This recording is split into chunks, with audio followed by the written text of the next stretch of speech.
2022년 7월 6일 새벽 기도회를 시작하겠습니다. 사도신경으로 신앙을 고백하겠습니다. 전능하사 천지를 만드신 하나님 아버지를 내가 믿사오며 그 외아들 우리 주 예수 그리스도를 믿사오니 이는 성령으로 잉태하사 동정녀 마리아에게 나시고 본디오 빌라도에게 고난을 받으사 십자가에 못 박혀 죽으시고 장사한 지 사흘 만에 죽은 자 가운데서 다시 살아나시며 하늘에 오르사 전능하신 하나님 우편에 앉아 계시다가 저리로서 산자와 죽은 자를 심판하러 오시리라. 성령을 믿사오며 거룩한 공예와 성도가 서로 교통하는 것과 죄를 사하여 주신 것과 몸이 다시 사는 것과 영원히 사는 것을 믿사옵나이다. 아멘. 시편 찬송가 144장입니다. 시편 73편 23절로 28절의 말씀을 가사로 지은 시편 찬송입니다. 144장입니다. 내가 항상 주와 함께 동행하올 때에 주님께서 내 오른손 붙드셨나이다. 나를 주의 교훈으로 늘 인도하시고 후일에는 영광으로 날 영접하시리. 하늘에는 주님 외에 누가 있으리요. 땅에서도 주밖에는 사모할 자 없네. 내 육체와 내 마음은 쇠잔할지라도 하나님은 내 마음의 반석이 되신다. 주를 멀리하는 자는 대전망하리니 하나님을 떠난 자를 다 멸하셨도다. 하나님 가까이 함이 나에게 복이라. 내가 주의 모든 행사 전파하리이다. 아멘. 하나님 말씀 출애굽기 9장 8절로 12절의 말씀입니다.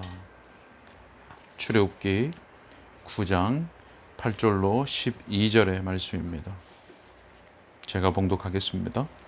여호와께서 모세와 아론에게 이르시되 너희는 화덕에 제 두 움큼을 가지고 모세가 바로의 목전에서 하늘을 향하여 날리라. 그 재가 애굽 온 땅에 티끌이 되어 애굽 온 땅의 사람과 짐승에게 붙어서 악송 종기가 생기리라. 그들이 화덕의 재를 가지고 바로 앞에 서서 모세가 하늘을 향하여 날리니 사람과 짐승에게 붙어 악송 종기가 생기고 요술사들도 악성 종기로 말미암아 모세 앞에 서지 못하니 악성 종기가 요술사들로부터 애굽 모든 사람에게 생겼습니다. 그러나 여호와께서 바로의 마음을 완악하게 하셨으므로 그들이 그들의 말을 듣지 아니하였으니 여호와께서 모세에게 말씀하신 것 같더라. 아멘. 오늘 본문에는 바로와 또 애굽에게 내려진 10가지 재앙 가운데 6번째 재앙이 기록되어 있습니다. 이 6번째 재앙은 애굽 온 땅의 사람과 짐승에게 악성 종기가 생기는 것이었습니다. 이 6번째 재앙은 3번째 재앙 때처럼 바로에게 아무런 경고가 주어지지 않은 채 내려졌습니다. 하나님께서 모세에게 어떤 지시를 내리셨습니까?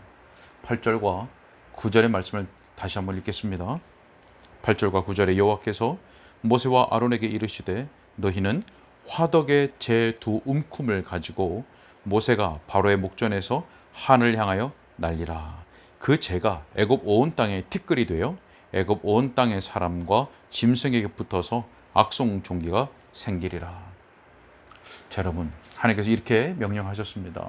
자, 결과가 어땠습니까? 10절 말씀에 보면 하나님께서 명령하시고 말씀하신 대로 애굽 온 땅의 사람과 짐승에게 악성 종기가 생겼습니다. 자, 우리 성경에 악성 종기라고 번역된 단어를 히브리어로 보면 두 개의 단어로 되어 있습니다. 두 개의 단어. 바로 종기와 물집입니다. 종기와 물집.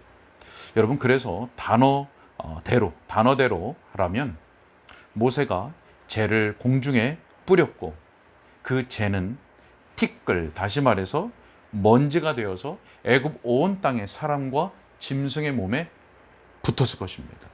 그리고 몸에 먼지가 붙는 곳마다 부풀어 올라서 물집이 되었고 또 염증을 일으켰을 것입니다. 물집과 염증. 자, 여러분, 여기서 염증은 우리가 잘 아는 그 욥이 겪었던 것과 아주 같은 심각한 염증이었습니다. 자, 그런데 여러분, 여기서 우리가 두 가지를 생각해 보려고 합니다. 여러분, 먼저 한번 생각해 보시기 바랍니다. 여러분, 어떻게 모세가 하늘 향해 던진 그 두 움큼의 재가 애굽에 있는 온 땅의 사람과 짐승에게 붙을 만한 양이 되었을까 하는 겁니다. 불과 두 움큼에 불과한 그 양이 어떻게 온 땅을 뒤덮을 만한 그 많은 양이 되었을까? 가능한 일인가요? 불가능한 일이죠. 무엇을 말씀합니까? 여기서도 분명히 앞서 요술사들이 고백했던 것처럼 하나님의 권능이 드러나고 있는 것입니다. 그리고 하나님께서 그들로 하여금 알게 하시기를 원하셨던 그것, 바로 하나님만이 온 땅의 주가 되심이 드러나고 있는 겁니다. 두 움큼의 재가 어떻게 온 땅을 뒤덮습니까? 하나님의 권능이 드러나고 온 땅에, 온 세상에 오직 하나님만이 주가 되심을 알리시는 겁니다. 여러분, 여기서 우리가 또 한 가지 생각할 것은 하나님께서 내리시는 재앙들이 점진적으로 사람에게 치명적인 재앙이 되고 있다고 하는 사실입니다. 자, 여러분, 무슨 말일까요? 여러분, 처음 세 가지 재앙을 기억하십니까? 첫째, 무엇이었습니까? 먹고 씻는 물이 피가 되는 것이 되는 겁니다. 먹는 물, 씻는 물이 오염되는 것이었죠. 피가 되는 겁니다. 둘째는 개구리가 집에 침입하는 겁니다. 집에, 침상에, 부엌에, 주방 기구들에 침입하는 것이었습니다. 그리고 셋째는 이가 사람들을 공격하는 것이었죠. 자, 여기까지는 애굽 사람들이 사는데 어려움을 주는 것이었습니다. 일상생활에 사는 것에. 자, 그런데 이제 그 다음의 재앙들은 애굽 사람들의 소유에 내려지는 재앙들이었습니다. 볼까요? 여러분, 넷째 무엇이었습니까? 파리떼의 재앙이었습니다. 근데 그 파리떼로 말미암아 땅이 황폐해지게 되었다라고 성경 기록하고 있습니다. 다섯째 무엇이었습니까? 가축이 죽는 것이었습니다. 가축이. 그리고 오늘 여섯 번째는 악성 종기인데 어떻습니까? 사람의 몸에 직접 고통이 가해지는 재앙인 것입니다. 여러분, 그리고 다음의 재앙들은 우리가 다음 시간에 살펴보겠지만 우박이 내리죠. 우박은 초목과 가축 모든 것을 상하게 했습니다. 그리고 메뚜기는 우박에도 황폐되지 않고 남겨진 그 식물들을 다 먹어치웠습니다. 그리고 흑암은 애굽 온 땅의 모든 활동을 정지시켰습니다. 묶어버렸습니다. 아무것도 일어서지도 못했다고 했습니다. 활동할 수가 없습니다. 그리고 마지막 재앙, 우리가 잘 아는 대로 처음 난 것은 다 죽는 것이었습니다. 마지막 네 가지, 황폐와 죽음인 것입니다. 자, 여러분, 이것처럼 하나님께서 내리신 재앙이 점진적으로 진행되었습니다. 이것처럼 하나님의 심판도 이와 같이 단계가 있고 진행이 있다는 것을 우리는 기억해야 할 것입니다. 어떻습니까? 어떤 진행입니까? 점차 어떤 진행입니까? 처음엔 좀 약한 심판을 보내시되 그 심판이 가진 목적이 이루어지지 않는다면 하나님께서는 더 큰 심판을 보내실 것이라는 사실입니다. 어떻게 해야 되겠습니까, 여러분? 어떻게 할까요? 그렇기 때문에 우리는 하나님께서 우리에게 은혜를 베푸시고 또 민감함을 주셔서 우리가 하나님의 권능의 그 손길 아래 겸비하게 되기를 간구해야 될 겁니다. 하나님 우리에게 은혜를 베풀어 주시고 민감함을 주셔서 그 하나님의 손길 아래에 겸비하게 해주세요. 그리고 또 구할 것이 무엇입니까? 혹 우리를 약하고 작은 막대기로, 그런 작은 채찍으로 우리를 인도하실 때, 그때 하나님께서 우리를 회개로 인도하신다는 것을 깨달아서 그때 하나님 말씀 앞에 굴복이 되어지고 또 하나님의 은혜를 얻기 위해서 하나님께 가까이 나아가게 되는 그 복된 일이 우리에게 있게 해달라고 하나님 앞에 간구해야 하는 것입니다. 자, 우리가 계속해서 12절 한 절의 말씀을 더 살펴보려고 합니다. 12절에 이렇게 말씀했습니다. 그러나 여호와께서 바로의 마음을 완악하게 하셨으므로 그들의 말을 듣지 아니하였으니 여호와께서 모세에게 말씀하신 것과 같더라. 여러분, 우리가 여섯 번째 이 재앙의 마지막 절을 좀 주목해서 보고자 하는 이유가 있습니다. 그것은 바로 이 기록 때문입니다. 여호와께서 바로의 마음을 완악하게 하셨으므로. 자, 여러분, 방금 읽은 이 말씀은 앞의 재앙들에서 기록된 표현과 다른 차이점이 있습니다. 자, 그것이 무엇이냐면 앞의 재앙들에서는 바로 자신, 이집트 왕, 애굽 왕 바로 자신이 그 마음을 완악하게 했습니다. 앞의 재앙들을 보면 이렇게 기록되어 있었습니다. 바로의 마음이 완악하여, 또는 바로의 마음이 완악하게 되어, 이렇게 말씀하고 있습니다. 바로 자신이 자신의 마음을 완악하게 한 것입니다. 8장 32절에 가보면 바로가 이때에도 그의 마음을 완강하게 하며, 바로 스스로가 자신의 마음을 완강한 것으로 표현하고 있습니다. 지금까지는 스스로 자신의 마음을 완악하게 하고 하나님의 은혜를 거부했습니다. 자, 그런데 여섯 번째 재앙인 12절에서는 하나님께서 바로의 마음을 완악하게 하셨다고 말씀하고 있는 것입니다. 자, 여러분, 무슨 말씀입니까? 이제는 하나님께서 이 바로를 사탄에게 내어주셨다는 겁니다. 그리고 하나님께서 이제는 그를 자신의 그 탐욕스럽고 강팍한 마음대로 하도록 내버려 두셨다는 겁니다. 사탄에게 넘기시고 그 스스로 자기 원하는 대로 행하도록 내버려 두셨다는 겁니다. 여러분, 우리는 여기서 세 가지를 생각하게 됩니다. 먼저는 우리가 여전히 우리의 그 오염된 부패한 본성으로 인해서 우리가 어리석고 우둔하고 또 미련하고 완고하게 행동할 때가 너무나 많은데, 그럼에도 불구하고 하나님께서 우리를 그렇게 내버려 두지 아니하시고 그 강한 손으로 붙들고 계시는 것이 얼마나 우리에게 큰 은혜인가를 생각하게 된다고 하는 것입니다. 누가복음 22장 31절로 32절에서 예수님께서 이렇게 말씀하셨습니다. 시몬아, 시몬아, 보라, 사탄이 너희를 밀가부르듯 하려고 요구하였으나 그러나 내가 너를 위하여 내 믿음이 떨어지지 않기를 기도하였노니 너는 돌이킨 후에 내 형제를 굳게 하라. 무슨 말씀입니까? 예수 그리스도께서 아버지께 기도하기를, 간구하기를 우리의 믿음이 떨어지지 않기를 위하여 간구하셨다고 하는 사실입니다. 또 요한복음 17장 15절에서 예수님께서 이렇게 말씀하셨습니다. 내가 비옵는 것은 그들을 세상에서 데려가시기를 위함이 아니요 다만 악에 빠지지 않게 보존하시기를 위함이니이다. 여러분, 오늘도 우리가 부족하지만 연약하지만 믿음을 가지고 살아갈 수 있는 것은 그 연약한 믿음으로 죄와 싸우며 소망을 하나님께 두고 살아갈 수 있는 것은 우리 주 예수 그리스도께서 우리 위하여 중보하시고 하나님 아버지께서 그 강한 팔과 손으로 우리를 붙들고 계심을 좀 믿으시기 바랍니다. 두 번째로 우리가 이 본문에서 생각해 볼 것은 하나님께서 때때로 신자들을 여러 가지 유혹과 또 우리 자신들의 부패한 마음대로 행하게 내버려 두실 때가 있다라고 하는 것입니다.